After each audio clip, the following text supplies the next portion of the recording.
Get to the Bag podcast. Rise Morning and recap without shine. Vincey and the Prince. Wake up and get to the bag, god damn it. Lord woke us up, we might as well get to this bag. Now, we have to check in and see what's going on in Chicago.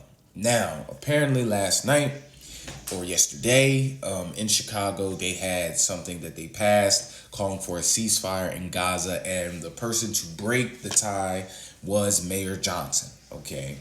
Now, before we get into the details of what happened, I'm going to do a brief overview of what happened, why this whole conflict started on October 7th, where they are now in Chicago, and why this is even brought up in Chicago when they have a litany of problems of their own when it comes to the migrant crisis, crime, larceny, you name it. But Mayor Johnson broke the tie. I saw him trending on X last night. I wasn't sure what was going on, and I seen videos, and I had to talk about it this morning. So let's get into it.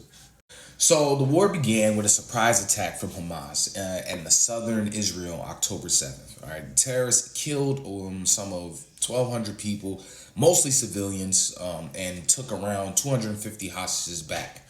Now, the Gaza Health Ministry said there's more than 26,000 Palestinians have been unalived in Gaza since Israel launched its offensive in retaliation for the attack.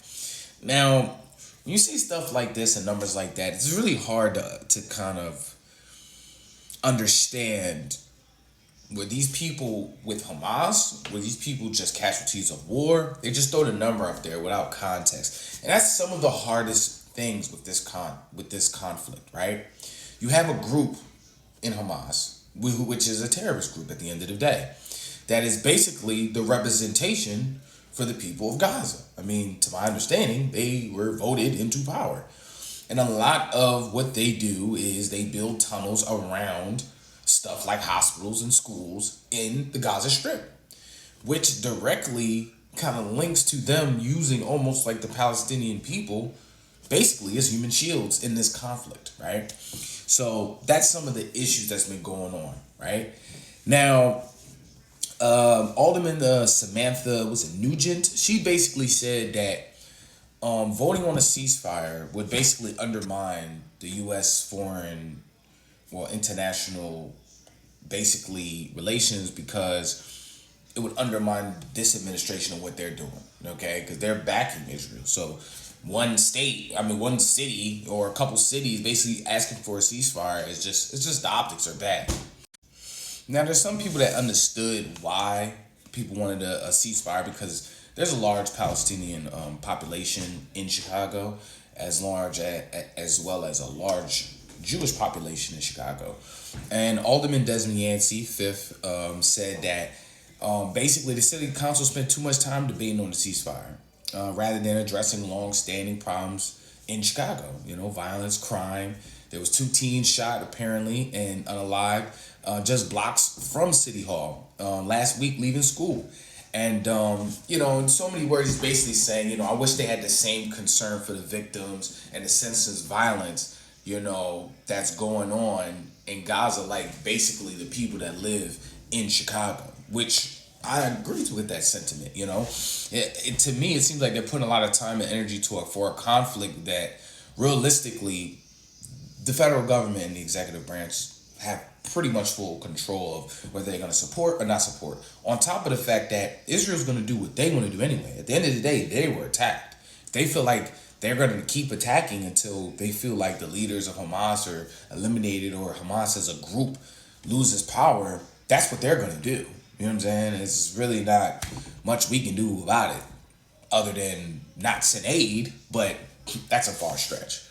Now, this was a good point, all right? Now, Silverstein, there was one alderman specifically, who really didn't feel like they didn't outline how they were going to get Hamas to stop attacking Israel, because they have said they're going to keep attacking. So, that's one of the main issues. It's like you want a ceasefire from one side when the other side basically saying they're not going to stop. They still have 100 hostages.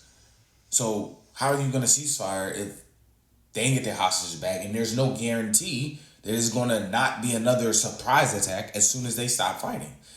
This is the nuance of the conflict. Like, of course, we all want bloodshed to stop. Like, it's obvious. I don't think anybody wants the war to continue other than probably Hamas. But at the same time, I don't think this ceasefire in these it's more like this is more like a want than a problem solving thing. Like, I don't see how this solves a problem. I don't see why Israel would adopt something like this when they have no guarantees. They have not really taken out any leaders who given orders. So it's like, I don't see how they could agree to really a long-standing ceasefire. You know, they had a small ceasefire when they were exchanging hostages, but then that kind of went belly up. So on top of that, Silverstein basically says they're not outlining how a lot of the deaths, like they said, the 26,000 Palestinians, they're not outlining that a lot of those deaths are directly linked to Hamas. Like, they are the reason that these Palestinian people were in danger in the first place. They're basically throwing rocks and hiding behind civilians. That's what's going on. They're using these people as shields. Like, I feel like Israel is getting more backlash than Hamas, who started this whole thing. Who's the reason why this whole thing is continuing to go on. Now, this woman, Silverstein, that I basically just talked about some of the things she was saying, she gave really good points. She said in the ceasefire, they don't articulate enough all of the heinous crimes that Hamas has committed. You know, the sexual assault that's happened to so many people, you know, over there since this happened. You know, the fact that civilians were attacked. They didn't go for military structures, and no, they went and attacked music festivals, and they parachuted down on civilians. They didn't go after soldiers. They went after civilians and took a lot of civilians back over there, on top of using civilians as human shields. So it's like that the heinous acts that started this conflict is not talked about enough. It's only talked about the retaliation. At the end of the day, you didn't hear none of this when 9/11 happened and we were over there going after insurgents. It's like people forgot insurgents were basically, it was almost the same scenario. Insurgents, there weren't no crazy military. A lot of them were regular people that lived over there that just bought in to the propaganda. That's what was going on. For how long? For whom you say, well, how long is that going on? You know? So this alderman basically explains, not only do they not outline how they can stop Hamas from continuing the conflict, but what reassurances Israel have that they will be safe. And then we get to Mayor Johnson. This man is terrible at his job. He let a bunch of teenagers take over Chicago every weekend last summer.